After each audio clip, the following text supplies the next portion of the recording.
Hello everyone. Today we're going to talk about the right to privacy. Employee monitoring is the use of different ways of workplace surveillance to obtain information about what is the employee doing and where they are during working time. The most common way is by computer monitoring. We can find different types of computer monitoring. 1. Direct monitoring. 2. Network monitoring. 3. Email monitoring. 4. Virtual private networks or VPN. And 5. Software monitoring.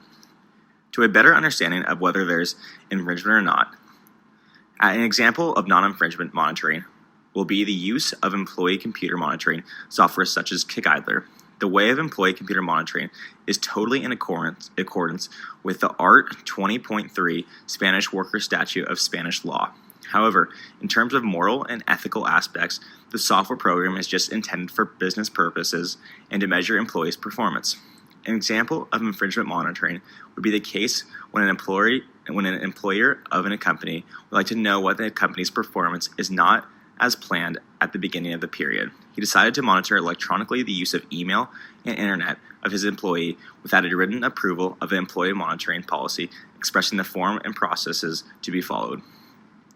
A relevant aim that computer monitoring serves the employer is protection from legal issues, such as protection of significant information of accusations of harassment, which could appear through employees' use of the web or the email that is owned by the employer. Employees do not lose their rights when they enter the workplace. However, some of these rights may be lawfully interfered.